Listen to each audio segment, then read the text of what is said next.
Monte Sereno City Council meeting for March 3rd, 2020 is now called to order. At this time, I would like to introduce tonight's pledge leader, Philippa Alvis, and I will tell you a little bit about Philippa as she approaches the dais. Philippa was a school teacher for 50 years. She taught kindergarten for 30 years, bless your heart. Philippa came to the Valley of Heart's Delight in 1960. She moved to Monte Sereno in 1965, buying property from the Blanchard family and constructing a home in 1972 where she resides to this day. Philippa has and still does participate in local government and city committees, and she keeps a close eye on what the City Council of Monte Sereno is up to at all times. Not to be outdone, Philippa is a master gardener of Santa Clara. Please join me in welcoming Philippa Alvis.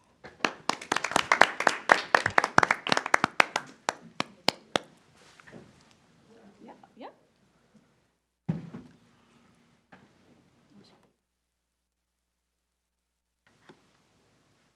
This is indeed an honor, but I did read the qualifications on the paper back there, and I don't think I fit any of those, but I'm delighted to be here. Over here. Come on over. Thank you. Thank you for standing. Ready, begin. I pledge allegiance to the flag of the United States of America and to the republic for which it stands, one nation, under God, indivisible, with liberty and justice for all. Thank you very much. All right.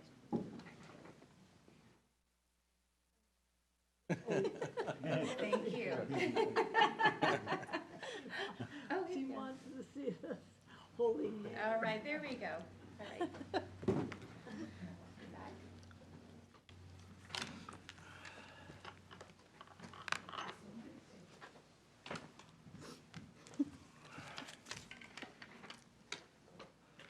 Okay, roll call, please. Councilmember Elahi, Present. Councilmember LaBouvet, Councilmember Turner, Here. Mayor Pro Tem Luthold, Present. Mayor Lawler. Present. Thank you. Our first order of business tonight is we have a presentation to Stephanie Palmer. We are recognizing our fellow resident, Stephanie, for her outstanding volunteerism in our community. Ms. Palmer was recently awarded the prestigious Crystal Bowl Award by the Junior League of San Jose for her role, leadership, and contributions to the ABC Playtime program at Santa Maria Urban Ministries. Please join me in congratulating Ms. Palmer, and thank you for your dedication to our community. I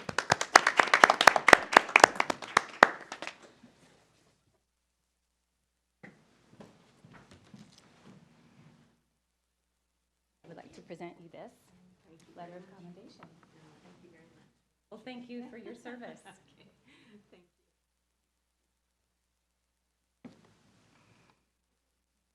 Thank you very much.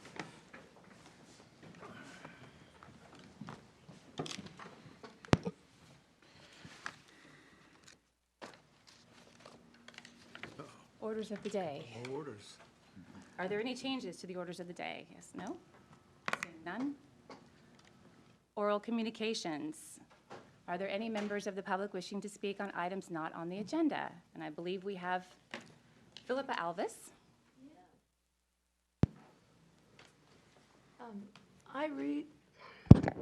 I recently received a message from a citizen in Monte Sereno concerning the question of fluoride in the water, and I wondered if I was told it was an item that would be on the agenda or be discussed tonight, and I wondered if any of you know anything about that. This is fluoride in the water. Mr. From Leonardis. Monte Sereno, I assume. Yes, thank you, Mayor, and thank you, Ms. Alvis, for bringing this forward. I believe in Los Gatos there is an individual who is going to be speaking during public comments this evening about fluoride in the water. This is an ongoing subject in the community, in the state, really. And San Jose Water Company, the mayor and I met with them a couple weeks ago here at the City Hall, and I think we can probably bring this discussion forward. I would like to talk to the representatives from San Jose Water Company to see what their plans are at the current time. But this will be something that, coming forward, if it is an issue, then we will be bringing it to the council. But at this point in time, it was not on our agenda this evening for any I kind of was discussion. told it would be, but that's fine. However, I would urge, if that is a topic that comes up, that there's plenty of public notice for that topic at any agenda, any council meeting where it's on the agenda for, then influences Monte Sereno's water supply. Certainly. Thank May you. I say something? Yes, Councilmember The, Turner? Philippa, the person you're talking about is Robert Lip, and he lives here on Rose Avenue. When you look at next door, he shows that he's a Monte Sereno resident, but he's actually a Los Gatos resident. And he's bringing it up at the Los Gatos City Council tonight, So it's a Los Gatos Council, Los Gatos City Council. and that would affect our water supply also. All the water comes from San Jose Water Company, so the answer is yes. However, it is not on the Los Gatos agenda this evening. He is just going to speak independently during the public comments. He actually sent a message to our mayor earlier today, and the mayor, I believe, he responded to him. And our response is we are going to work with our representatives at the San Jose Water Company to get an update on this, and we will be bringing the information back to the community. Thank you. Thank you. Moving on to written communications, seeing none, on to the consent calendar. Are there any council members wishing to pull an item from the consent calendar for discussion, or do we have a motion to approve? Make a motion? So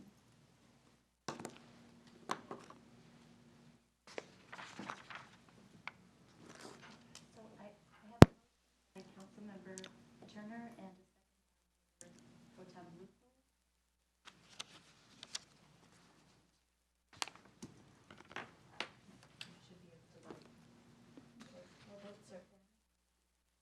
The motion passes 4-0.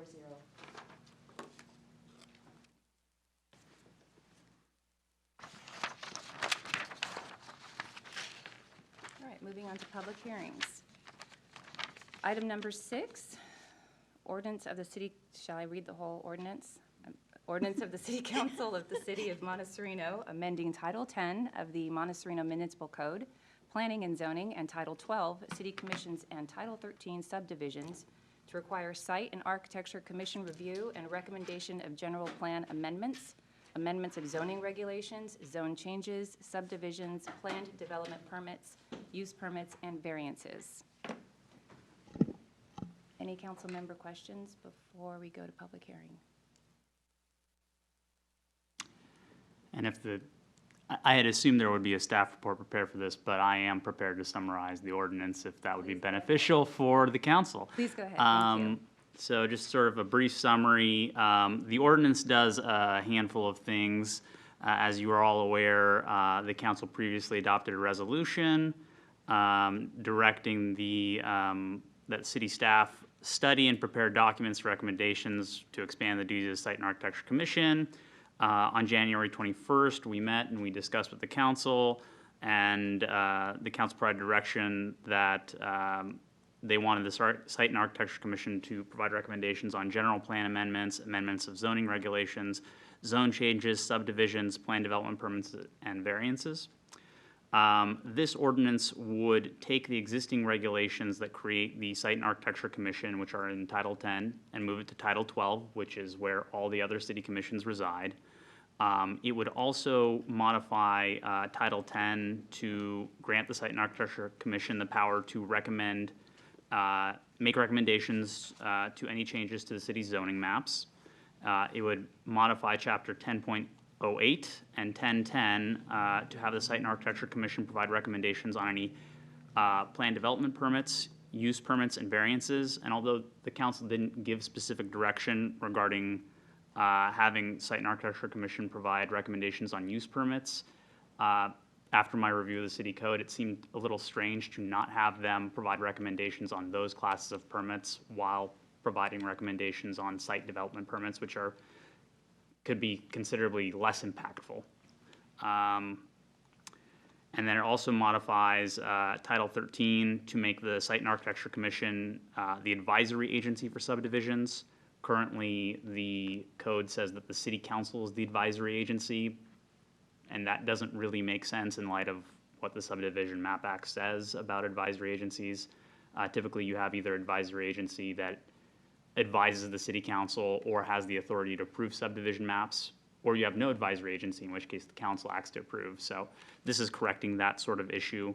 Additionally, if there was ever a situation where CEQA review was required for subdivision and that proceeded before the actual project approval, typically the Permit Streamlining Act requires that you have to process an approval for a map within a certain amount of time after CEQA review is completed by designating the Site and Architecture Commission as the advisory agency if for some reason CEQA review was uncoupled with the process of considering that approval. This would provide the city with an extra 50 days to process the map. So that's a good benefit for the city and avoids a situation where we've failed to timely act. And then lastly, it fixes a typo in Title 13, which there's a section in there, 1301-050, which says that a subdivision map act is required to approve a subdivision. It really should say a tentative subdivision map, so I've corrected that issue as well. Great, thank you. Any questions? None, I will open it to the public hearing. Is there any member of the public here wishing to speak on this item? Seeing none, I will close the public hearing. Do we have a motion to approve the ordinance? Shall I read the whole thing again? No motion. Okay. No offense, Just to but. be efficient, just to be efficient. So I have a motion by Councilmember Turner, a second by Mayor Lawler.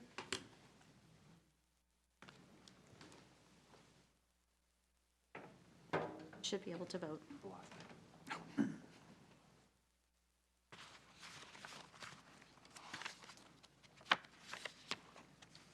think I have it in.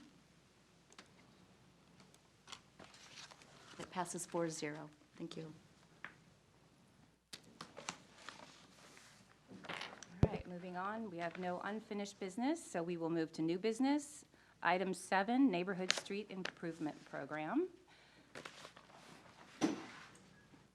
Have a staff report by Ms. Khan. Good evening, Mayor and council members. This item is a follow-up to our pavement management program item that we spoke about last week. I think there's a presentation in front of you, and we're getting ours up now. Perfect, thank you.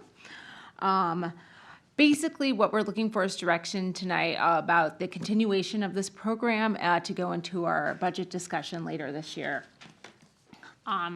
So next slide, if you don't mind. Thank you. So the council had some priority goals from your budget study session last year. Number 2 being improved infrastructure, transportation, bicycle, and pedestrian safety, which I think has been a goal for several years now. Hence, you've been putting a lot more money towards maintenance and repair of our city streets and roads. Next slide. Over the past 3 fiscal years, you guys have put about $500,000 towards street improvement projects. The first one being Blanchard Drive, and we have some before and after pictures of those. And then this past fiscal year, 18-19, next slide, please. That was completed this past November on Equestrian Way, Palos Verdes Drive, and Via Vaquero. Very successful projects. I feel like most of the neighbors are pretty happy about the drainage and street maintenance improvements, and has really contributed to increasing our overall PCI, as you all saw in the presentation last meeting. Next slide, please. So the way that we've been, the city has been funding this the past few fiscal years is just putting a blanket $500,000 towards a project. And frankly, that makes it relatively difficult for staff to do any kind of long-term planning. So staff has developed the prioritization table and a summary that was in your agenda packet this evening to both prioritize the streets and also put some kind of value to how much the estimate as to how much the project would take to construct. As you can see, there are many steps to a project development process, being initial community outreach, which could really kill a project and trying to say. So that's a very important part of the project. Preliminary design, more community meetings, final design, which might bring up things with environmental or right-of-way that the city may not own part of the street, and then the actual construction part, which, as we all know, construction projects can get hung up also. So having a long-term plan is really important to getting these projects done. And right now, we only have a line item in our budget, which makes it really difficult to complete a capital improvement project in one fiscal year. Hence, there is not going to be a neighborhood improvement project constructed this fiscal year, because considering the last one was completed in November, there was just no time to develop a project. Next slide, please. So the prioritization criteria in your packet included several factors, one being the pavement condition index that we talked about last meeting, zoning, and this was a consideration because of density, both on a drainage perspective. A more dense neighborhood is going to have more runoff, which makes more drainage issues, and then also considering the rural characterization of a lot of our streets. For example, up on Oakhurst, off of Ridgecrest, that's a more rural street. Those neighbors may not necessarily want concrete curb and gutter, where somewhere like Bruce, which is more in a subdivision, it borders Los Gatos, they're more dense housing, that's a place that would probably appreciate it more and a bit more into the urban character of that neighborhood. Other considerations were existing improvements where there's partial curb and gutter already and the street isn't consistent. Candidates for streets that could be complete streets, so not only curb and gutter, but bicycle and pedestrian improvements. And then lastly, inclusion in existing documents such as the green infrastructure program that we talked about earlier this year, safe routes to school, other things in existing planning documents for the city. So out of that, in your packet, there was a list of all the rankings based on those prioritization factors. And the top streets came out in kind of some groupings in neighborhoods. In the Daves Avenue neighborhood, both Bruce and Vista, and the Hillside neighborhood, Bachman, West Ellingwood, Alexander Avenue, and in the La Rinconada neighborhood of Xena, Natalie, and Clara Street. These are all in higher density areas of town, all have really poor pavement conditions, and are in surrounding areas that have concrete curb and gutter. Next slide, please. So what we're looking for is some direction from you all this evening. Like I said, it's difficult to just have a line item in budget without any prior planning. One funding strategy would to put an allocation of a certain amount per year, but staff knows this in advance, and so they can back plan from that. That's one way of doing it. One is to decide a number of projects or streets you'd want improved per a 5-year capital improvement program period. Another option, if this council does not wish to continue the street improvements as we have over the past few years, is to discontinue the program altogether. As I said, this fiscal year, a capital improvement project on a neighborhood street improvement won't be completed, both due to lack of adequate time to plan and also due to the fact that we spent some of last year's project, some of the money for this year on last year's project, which came through council and was approved when we gave out the construction project contract last fall. So there's about $200,000 left in that. Staff recommendation is to put that towards the design of one or more of the recommended street segments to improve if the council wishes to continue the program. Another suggestion is to use some of the remaining project funds on the final design of the Highway 9 improvement project. As you know, the cities of Los Gatos, Saratoga, the county, and Monte Sereno have worked over a decade to complete the pathway there on Highway 9 due to some funding shortage. Excuse me. There is a significant gap in Monte Sereno, which could be completed with either city funds, or there are several grant opportunities coming up in the near future. But it would behoove us to have a completed engineering design plan, so we'd have what they'd call a shovel-ready project. It's more attractive for grant funding. And with that, if you have any questions, I'm happy to answer them. May I? Councilmember Turner. So this $200,000, is that for a study for Highway 9 if need be? So the 200,000, there was $500,000 in the budget this year for neighborhood improvement project. About 300,000 of it went to last year's project to cover the Right. difference. The $200,000 left is what we're asking for your direction this evening. We did get a quote for the, to complete the Highway 9 design project. It was about $65,000 for the design portion. Question is, yeah, are last year's projects finished now, or is there Yes. still something left over? Yes, they are completed. So one project is designed and then completed, and then you design a new one? Is that how it's been going? So how, I was not part of the Blanchard Drive project but I did start to finish this project that was just completed in November, and I started the outreach on that in January 2019, and it took to November to completely finish the project. I mean, can this be done in parallel? I mean, you do one project at the design stage and Oh, then absolutely. continue with the second one on the second phase, and then in the meantime, you're working on a second project? Yes. Councilmember Luther. Yes. Looking at Bruce Vista and maybe I would assume Poppy as well as part of, when I think Bruce Vista, I think Bruce Vista Poppy.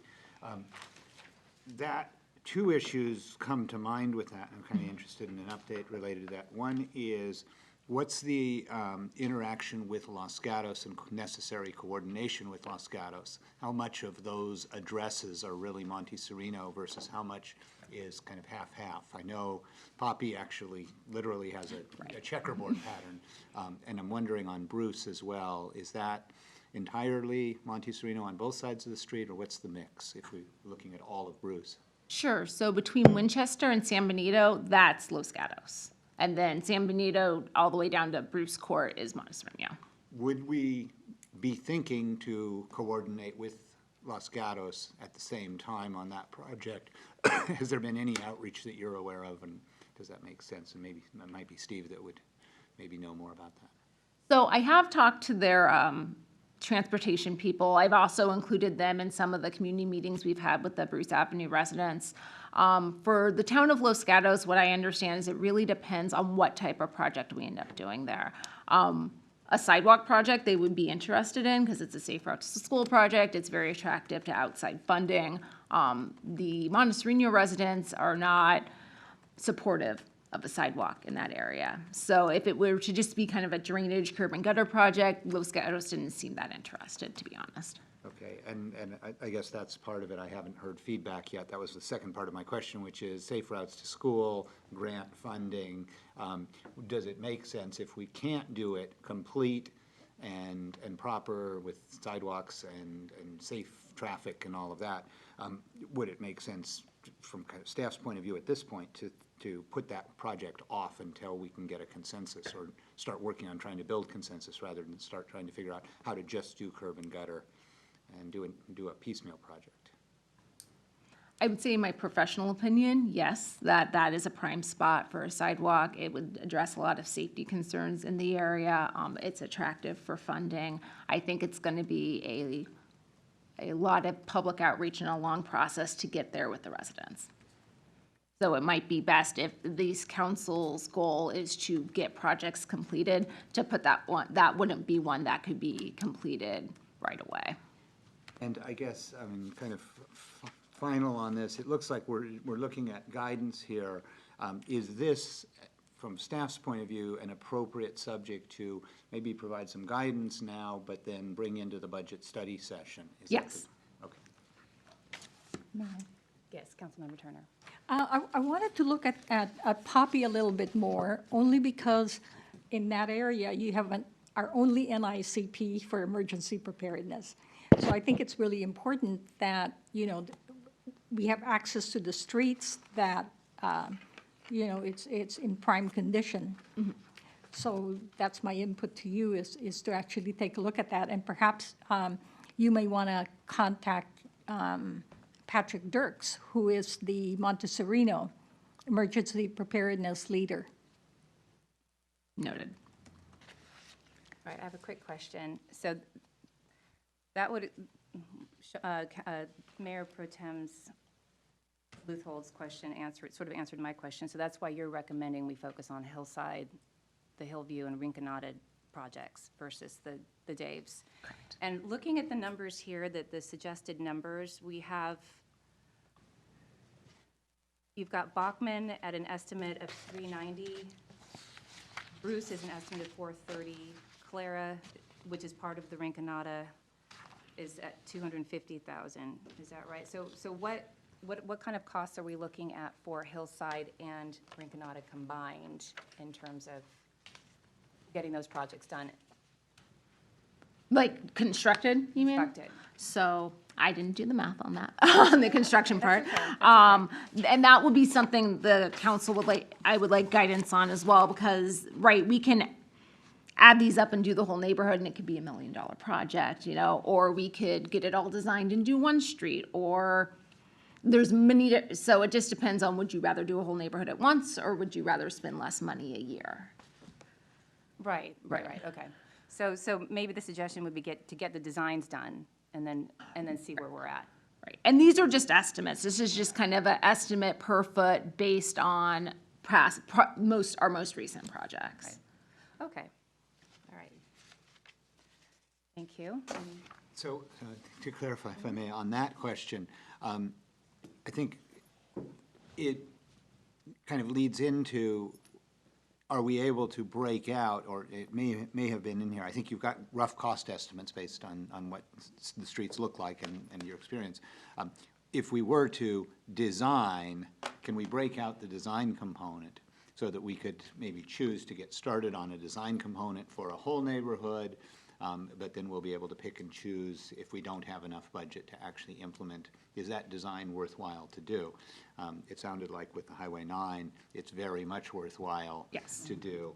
But if we were going to do the Rinconada neighborhood, maybe as we go forward on the budgeting, we can break out a little bit. What would the design cost to design the whole neighborhood be?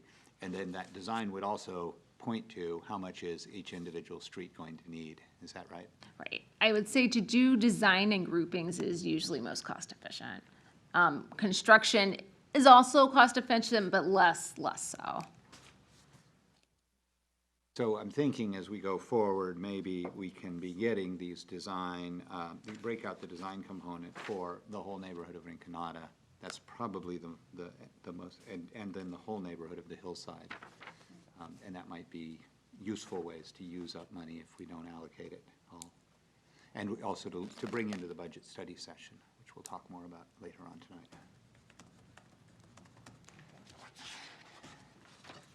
Looks like you've gone through quite a bit to come up with these tables for every street, and the PCI numbers and all that. Is it some of that historical data, or is that the evaluation that exists right now? Yes, this is all the condition data is based on what I presented last meeting, which was completed last year. Okay. Whatever. And then something you may want to keep in mind is there's a lot of construction going on in different places in Monte Sereno, and that's going to affect the condition of the road further than where it is at now. So as you are prioritizing at some point, you know, those streets will come into play. Yes, definitely. We get lists about a 5-year production from both San Jose Water and West Valley Sanitation of what projects they have going on. So we try not to do any kind of street treatment on streets that we know they're going to dig up in the next 5 years. And then also as far as private residential construction, since I'm the same person reviewing those projects, it's pretty easy for me to keep up with city plans and what private projects are up to. Okay, any other questions? I will now open it to public hearing. Are there any members of the public that wish to speak on this item? Seeing none, I will close the public hearing and bring it back to council. Do we have an idea of the direction we're looking for? I'm hearing perhaps that we direct you to use the funds to develop plans for all of these areas, including Highway 9. I think my sense is that's the most prudent use of our funds. For the remaining funds for 1920, that is the staff recommendation. Okay, then, So that's 185, 180? That'll About- be the remaining 200,000 will be applied towards developing these plans for Oh, Dave, less Southside, less Rinconada, 65. and Highway 9. Okay. All right, then, do I need to make a motion to direct, or I'm just directing Just staff at direction, this yeah. point, yes. I think we'll look at it when the budget comes in and Yep. see what the numbers are. Okay. Thank you. Thank you. Moving on. Item number 8, financial policy options and revisions, staff report, Mr. Leonardis. Thank you, Mayor. This staff report came about because last year we had a pending retirement of our financial officer, and previous city manager hired a consultant to assess the position moving forward for the city of Monte Sereno and create a job description, which was the result of the consultant's work, one of the items. In addition to the job description being created, there were a couple other recommendations by the consultant. Therefore, we created some policy language and some other recommendations, and we presented them for the council's consideration this evening. And I am open and available for questions. All right, thank you. Any questions from the council? Oh, Councilmember Turner. yeah, one of the recommendations of this report is to hire an auditing firm, because a new one, go out with an RFP, because we've had one for 11 years. Is that something that you looked at? Yes, that is correct. So in attachment 2, we put in place creating an RFP process for that to occur every 5 to 7 years moving forward, because we have had the same auditor for 11 years. Yeah. And that was one of the recommendations by the consultant, to create that RFP process as a best practice moving forward. Thank you. Mayor Pro Tem Luther? Yeah, I guess our kind of most detail-oriented financial numbers person is not here tonight in the form of Councilmember LaBouvet. And I'm wondering whether you have had detailed outreach with him on this and input from him, because I, for one, would rely on him to look with a much more fine-tooth comb than I was able to give this in the 4 days or so I've had it in front of me. So one is kind of what kind of input has he provided there? And I guess related to that, what's staff's thought in terms of the level of urgency on this in light of whatever it is that's going on with our finance person, particularly if we're in the midst of hiring and need to use this job description to post, then maybe the job description itself is important and needs to be broken off if we take more time on the other things. So comments on that, and then I guess lastly, my initial thought, and I know this is really for later on, but I wanted to get staff input on this, is do some of these policy recommendations fit a little bit with our budget planning meeting, where we're going to have, I would assume, a half day on a Saturday, and can get into more detail about things like where we want to invest. That might well be the good subject for budget discussions in a much more open forum with more community input and Mr. LaBouvet's input. Thank you for your questions, Mayor Pro Tem. So I will address them one at a time. Regarding the position for the finance officer, because we are ultimately going to be going into labor negotiations, we have to have that job description available moving forward. So that's very important to get that done, and that's kind of the reason why I put this on the agenda this evening. Regarding conversations with Councilmember LaBouvet, he is a very process-oriented individual, as we know. And this actually is very process-oriented. Basically, it's adopting best practices, establishing guidelines, and then following those guidelines, which are GFOA guidelines and GASB guidelines and other things. If you look at attachment number 2, attachment number 1, page 3, there's a table, and it shows 14 items. And the first 10 items, we have no policies in place to address those items for best financial practices. Conversely, we do have a very good policy for our reserves, for our investments, for our procurement. There are those items that are addressed, and we do have a very simple budget. but because we don't address these other categories, they were recommendations. Is the city going to, be worse off without them or not? Not necessarily, but they are more checks and balances to put in place that moving forward, they would be, as we say, establish the guidelines and then follow the guidelines and then measure the guidelines, measure the practices moving forward. That's kind of Councilmember Lobovet's management philosophy. So that, it falls in a line with his thinking, and I know he's not here to speak to that this evening. It is one of those things where when I first discovered, when I started the job, I first discovered this document. I sent it out to all the council members for their review in the Friday memo, and Councilmember Lobovet did not have any comments on it or anything else, as well as the staff report, which he was provided with, and he didn't comment on anything. And then I can't remember what your third point was, so I'm sorry, you'll have to. So I guess I think it seems to me that these actually are a little bit, I mean, some of this stuff is preliminary. We have samples of the policies from other cities. So it looks like maybe we're not being asked to adopt a policy with exact language tonight for each and every one of the items we're missing on the first 10, or maybe we are.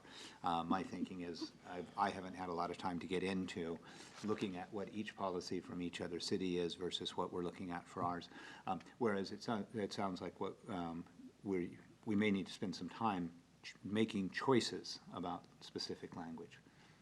So that's a very good point. What I did was I analyzed all of the 3 policies which were provided in the report. Then I analyzed our policies, and I took into consideration what was applicable and what wasn't, and then I tailored it to Monte Sereno. So in attachment 2, it's kind of a summary of the best of all 3 of these reports, and then what is applicable, and considering the policies that we already had. So it's one of those things where the council could decide this evening to move forward with the language. The council could postpone the language to a future date, a future hearing, and just accept the finance position. It's up to you what you'd like to do this evening. But I did spend quite a bit of time and effort going through, and I also utilized the services of the interim finance manager, Mr. Samaranos, and we worked together on this, and we put it together so it would sort of match the roles and duties of the job description as well. And then we added the other recommendation about sending out the RFP for the annual audit, which I think was a pretty good idea.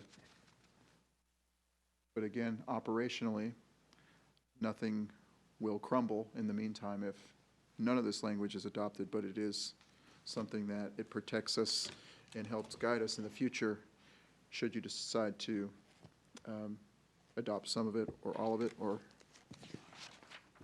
not. And it lines up with the job description as well. Councilmember Lahey. Thank you so much for putting this together. I think we do need financial policies and controls. It is a very, it's a comprehensive document. I would frankly like more time also to look at it, and if Mr. Leboeuf can give us some of his input, that would really be helpful too. So if there's nothing critical on it, I would suggest we just move it on to the next meeting and let us all take a better look at all these documents and the packages. And I'm kind of surprised at all the no's that I see here. When we've been able to get along with the, it looks like almost nothing in place. There's no accounting and financial reporting. I thought we were getting some balance sheets or profit and loss statements. Called paper and pencil. Yeah. And risk management, internal control, I mean, we don't have any of that. Long-term financial planning, I mean, we do meet and do budgeting, but that doesn't quite qualify for that, I guess. Operating budget, don't we do budgets every year? I mean, are we talking something different here? I think that report references whether the city has adopted policies. Obviously, the city is doing risk management. It has a, insurance pool. It has a, risk management is certainly something that happens in terms of analysis of city contracts, et cetera. The city obviously has operating budgets. It adopts a budget every year. So the question is whether we have more comprehensive policies that set forth what the council is going to consider and have a, you know, what process is going to be in place for the city to do these types of things. Yeah, so I guess what would be helpful is to see what our policies now are, whatever they are. Do we have any written policies at all, or none at all, on any of these items, 1 through 10? Like on grants, I think we've talked about it, and I thought we adopted something on who we were gonna give a grant to, and that one of the resolutions, couple of weeks, and debts, I Well, assume this- that has this- to do with collection. Oh, Yes, go ahead. Yeah, please. sorry. No, that's fine. Just say- Yeah, go. I think this one was written prior to our adoption of the grant, right? So, So, yeah, so what I'm thinking is, if we do have something already in place, it may be helpful to let us know what we already have in place, and maybe do a markup on those and say, okay, here's what you have, or you don't have, and this is where something needs to be done. may I make a suggestion? Yes, go ahead. Maybe it would be helpful if you could ask Ray to come up here at the next meeting and explain to us some of the things that he suggested and how we can, and this way we're more familiar with what we're going to approve or not. And if I may comment on Councilmember Elahi's comments. So I included in attachment 4 the only 2 policies that we have regarding our finances at the current time. And policy 3561, it talks about the reserves and what is the criteria for the reserve: safety of principal, liquidity, and rate of return. And we echoed that in the new policy, that is the 3 points that we would like to continue. And of course, 3561 does not go away. In Resolution 3090, there's 8 points in there that describe our, further describe our reserves and our use of funds and our budget and those things. And those are why on attachment 1, page 3, the table, we have 3 categories that are filled because of these 2 resolutions. Yeah. 3 categories of best practices. Now, I realize that this report was prepared by a consultant, and it was, again, commissioned because of the finance officer's pending retirement last year, and it looked at the whole organization financially. For instance, if you're creating this new job description to replace the previous finance officer, what should be the qualifications of the individual coming in? And by putting forth those qualifications and creating that job description, these are best practices that should be utilized moving forward to support that position. So it was kind of a backfill, and I went through and very thoroughly, and again, with the interim finance manager, we created this report together. But as was stated, there is no urgency to adopt it this evening if you were not comfortable doing it. Other than, I think there is some urgency to adopt the job description. I think that's the most important. And perhaps if you wanted to adopt the RFP, although that could probably be delayed as well, the RFP process. So, you know, again, the language in attachment 2 is, it's just something that summarizes the best of the best, and I think it brings us more in line with the job description and best practices moving forward. So if I may summarize what you just said. So there are 3 things that's on the table tonight, right? One is the RFP, the other one is Resolution 3561, and then 3090. Well, Resolution 3561 stays the way it is. Yeah. And 3090 stays the way it is. So all those financial policies are already in place. Yeah, The job description. yeah, the and JD. the language in the attachment 2, which includes the RFP process in that language going forward when we look to do our annual audit. So that's part of this document, but again, this is something that does not have to be adopted tonight, other than the job description, I think, is very important. Okay. Thank you. Now I'll open it to public hearing. Are there any members of the public wishing to speak on this item? Seeing none, I will close the public hearing. Any more discussion, or do we have a motion to adopt a resolution regarding the financial job description language? So in the staff report, I put 3 alternatives: adopt the staff recommendations on new financial policies and revisions provided in this report, amend the recommendations in this report and adopt those amendments, provide no changes to the City of Monte Sereno financial policies currently in place. So the resolution that's in the staff report as the last attachment would functionally approve the draft language that is the financial policies in attachment 2. I guess. Well, what I'm hearing is that both Councilmember Lahi and Mayor Pro Tem Leopold want a little bit more time with the language regarding the financial policy, correct? Yeah, I think the job description part is important. I just need to know, is that what we describes the Monte Sereno financial person? Do they need to have, he or she need to have all those qualifications? Because we're looking at ultimately what we pay for the person, and the more qualifications we require, the more it's going to cost us. So I think we should probably spend some time taking a closer look at those also to see if that's what we really need here.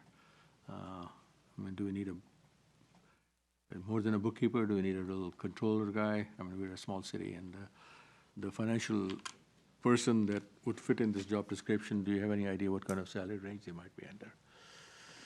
Yes, they would fit within our salary requirements, and we are also going through, ultimately, we'll be going through a labor negotiation as well. But essentially, the previous job description was very, and it's highlighted in the consultant's report, it was very, it's kind of like you assist the city clerk, you're the assistant postal clerk, you needed 2 years of education, you didn't require a 4-year degree in finance. It was very rudimentary, the job description, by today's standards for a position of this type, that, and what would be required, especially for the compensation level that we are already paying. She's the boss. I know.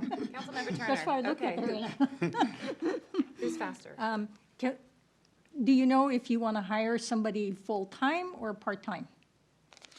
So essentially, we're still assessing the needs of the position as far as the time is concerned, but I believe a full-time person is warranted. And we are, again, going to be going through labor negotiations and those kinds of things. So this is part of the, what would we call that? Part of the MOU or part of the listing of the job descriptions? Well, I'm not sure that that would necessarily be related to collective bargaining. Really, I think the city, in its management rights, would have the ability to determine exactly what the needs are of the city for the position. But the listed job title is part of the... Sure. I mean, the issue would be as to whether or not, there would be such a change in the position as it would no longer either fit with the bargaining, and that's something that would certainly be subject to negotiation.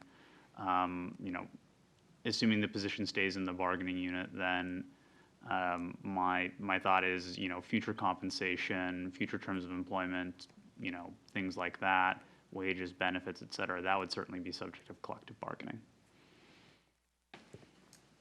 Well, then it sounds like it might, Mayor Pro Tem, go ahead.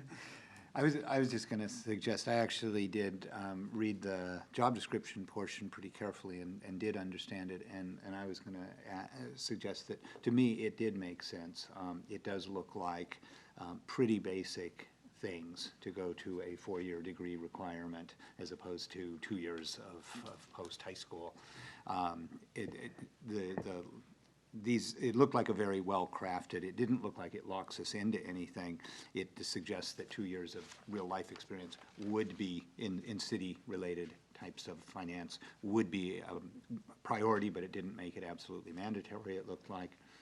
So I saw it and looked like there was a fair amount of flexibility. It didn't look like it was pricing us into the top of the market or something like that. So I thought it was well-crafted, and I'm pretty pleased with it.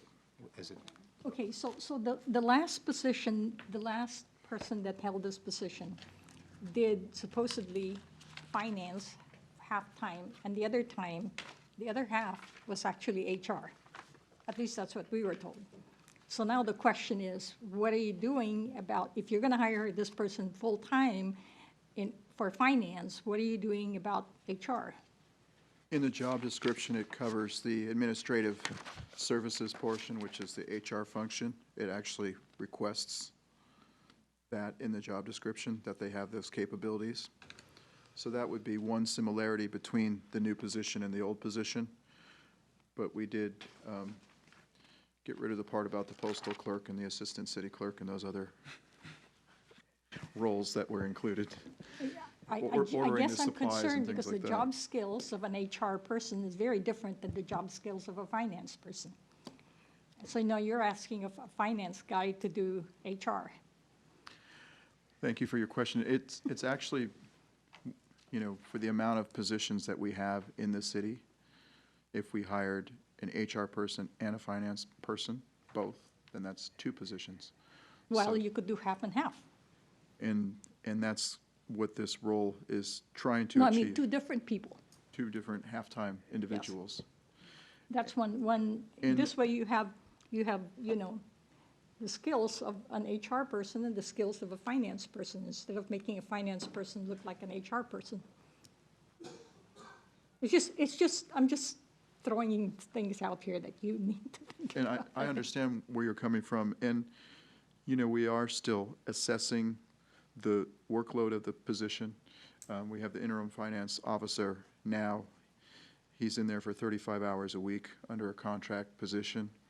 Obviously, we will be going through labor negotiations going forward, but it appears that a lot of changes had to occur in the department to kind of bring it up to speed to best practices now, and the way things are done currently by professional standards. So we crafted the job description around that and around these policy languages that should be kind of the minimum expectation moving forward, I guess you could say, for what a city should require. All right, thank you.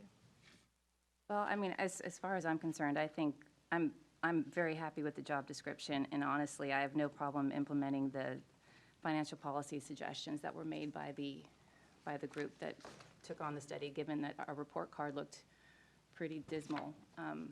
And my sense is that this financial policy is really just putting into writing things that we were already doing, but they weren't actually cemented in writing. So that's my 2 cents. However, I'm getting from my fellow council members, you want more time, or should we continue this till the next meeting? So, if I may. Yes, of course. From my perspective, I'd really like more time with those financial things. I just didn't, I mean, with 4 days, didn't have enough time to look at that closely. Luckily, I did have the time to look at the job description, like it, ready to move on that. The RFP language probably can just roll to the next one. I'm fine at implementing it right now if it was going to benefit the staff in terms of budget planning. But really, I'd like it at minimum to go to the next meeting so that I have more time just to read this, because it may be that it's right on, but I had no time to look at the other 3 cities and how they got integrated in, and whether I had suggestions about a sentence here or there, or those kinds of things. So I would really appreciate that additional time to do that. We could also solicit, even if Councilmember LaBouvet isn't going to be here next time. I don't know if he'll be here or not, but if he's not, we could still solicit any feedback. He could give us a red line if there was something he cared about. Make him do some work for us. Sometimes I feel his silence is approval.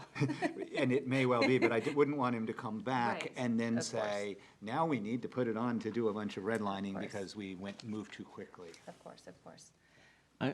I'll go along with Steve's recommendation. He wants the job description portion at least approved today, so Okay. we can move forward with that and postpone everything else till next time. Then how do we move forward? We adopt a resolution just regarding, yes, Mr. Public hearing, Public comment? public comment. Yeah. She I opened already it. did public comment, but do you want me to Oh. open it again? No? We've already done it? We're just, Yeah, I mean, Wow. I don't specifically think that you need a resolution to modify the job description. I think we could just do that, you know, you could Direct staff to indicate, modify. you could just indicate by motion that you would like to approve it. Okay, do we have a motion to approve the financial position description?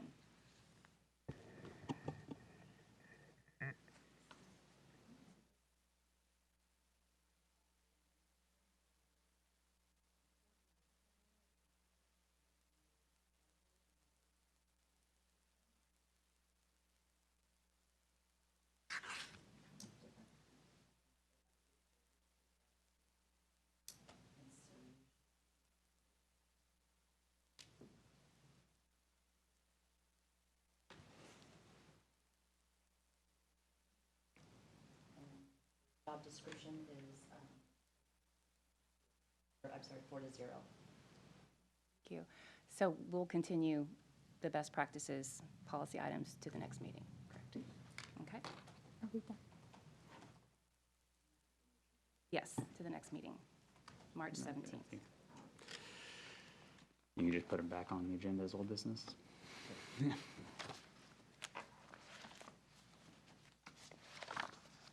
All right, moving on to commission and committee reports. Do we have any reports?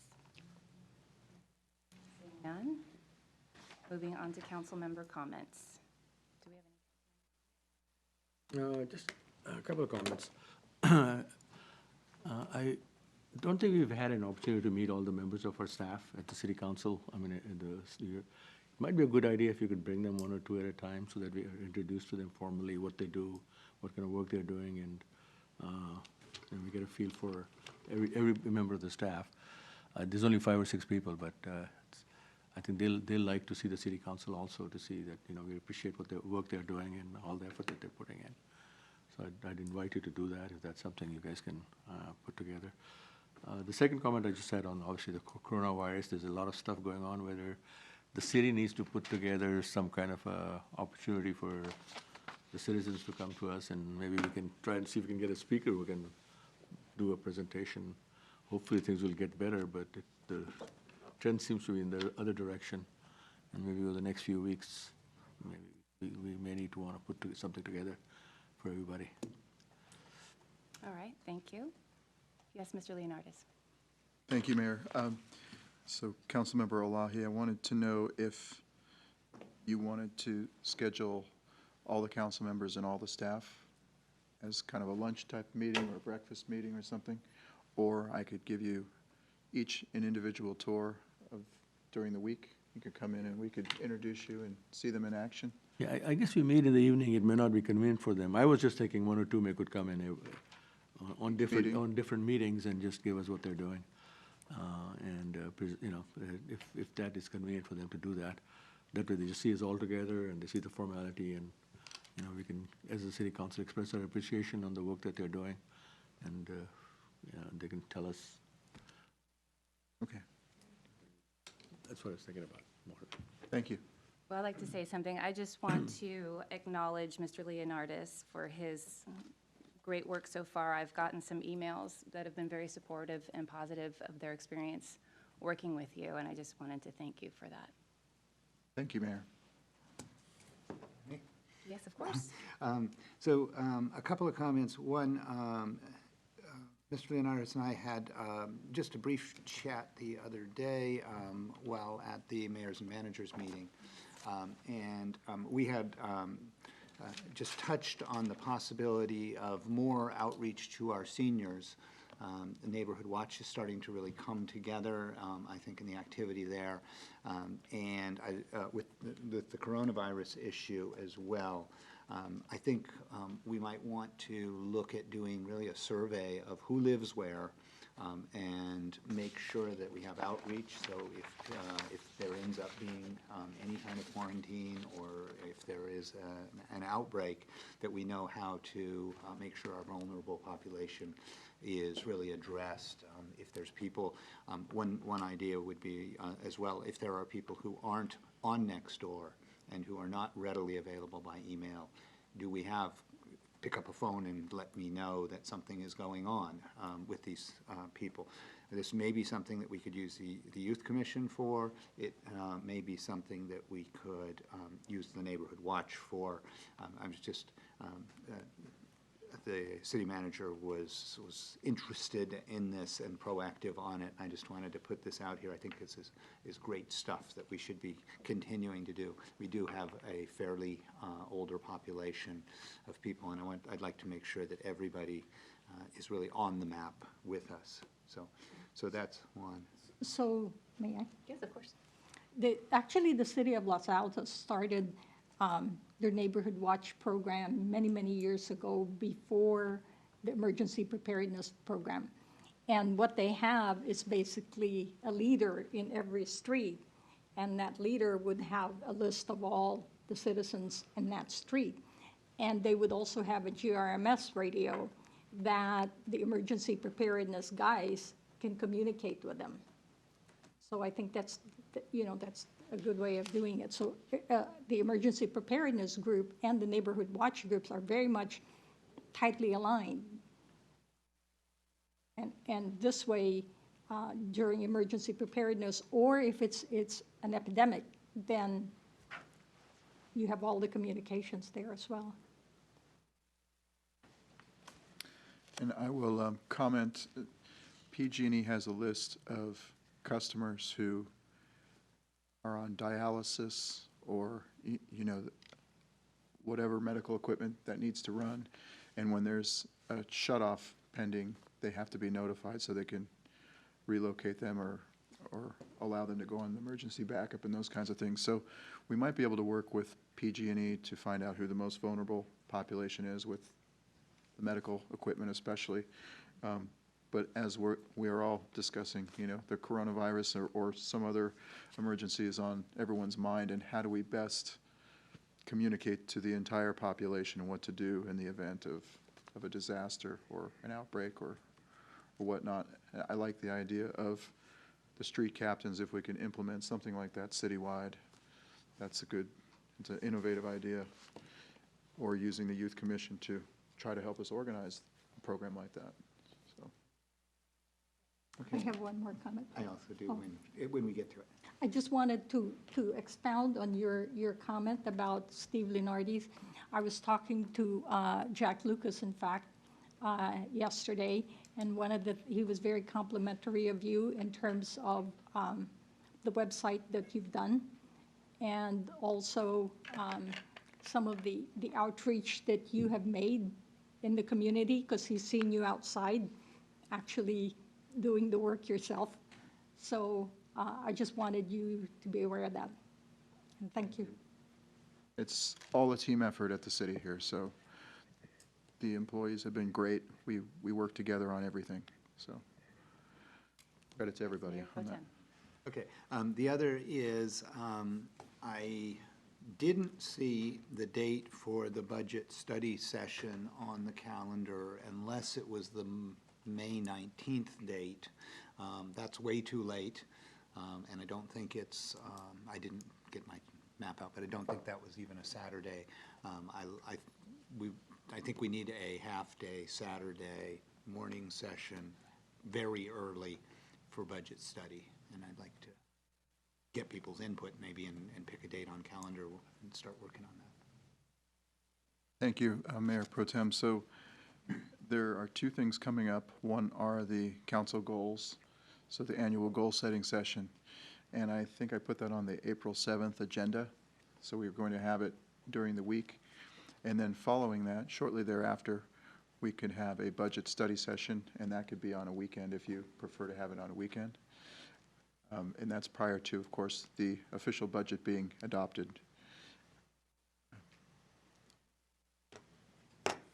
Yeah, I just find that that Saturday session that we've done before gives us the opportunity to have a noticed meeting.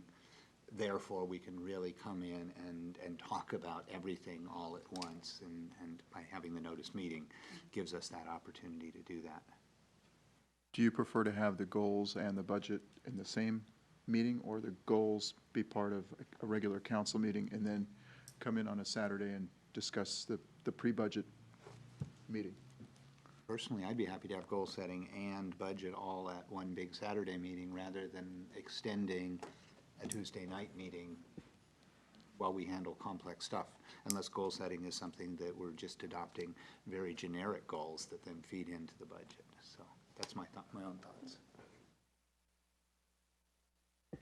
Well, I sort of like the idea of having the goal-setting meeting during a regular council meeting so folks can see. Open to whatever works for this council. So we can poll the council. We'll just see what the majority wants. Is that accepted? Yeah, I would just recommend just having that be an item at the next agenda, so the council can Okay. openly discuss that, and Okay, good idea. yeah, Sounds good. they can have it be a brief item. Okay. Should we try to agree on a date for the budget session in any case? If it's gonna be on a Saturday, to see if everybody's available. Also would be great as an agenda item at the next meeting. Yeah, so we can all bring our calendars. Thank you. Agenda items will do. Agenda. One other, can I make one more comment? I was curious on the status of the building next door. I know you were working on it and something was coming up. I don't know if you had a chance to bring that to conclusion. Thank you, Councilmember Elahi. So we were doing the assessment of the building next door, and we discovered a lot of issues with ADA compliance in our own building here. So we are trying to address, we had a design ready to go and ready to bring to council, and that's still coming soon, as it will be a council, a public hearing. But we had to kind of take a step back to look at the ADA between this building and that building all holistically. So we've come up with some new ideas for this building in the process that will help us facilitate this building being better and that building being better and save money, as opposed to just looking at that building individually. So we were going to be bringing all that soon. I hope it's possible by March 17th. If not, it'll be early April, and we can have an agenda item just on the building, the design, what we would call the community room, essentially next door, as well as the improvements to this building that flow together with the improvements with that building. Okay. With that said, do you have any more to report on? Yes, I do, and I was going to speak about two things this Friday. The bookmobile will be at Dave's Avenue School. It comes every other week at 11:30. So the bookmobile is a great thing, sponsored by the Santa Clara County Library Department. It brings a personalized library services to the community close to your home. So if you have trouble getting to the library, this is an alternative to traveling to a library. So go check out the bookmobile at Dave's School. And also the coronavirus, as we discussed. Many of us attended the online call this week with the county, and they have calls every day like that. And I was on the call yesterday as well in the afternoon. Essentially, though, what we've been doing is updating the public through the live feed with the Santa Clara County Public Health News page. So on our website, we have latest news.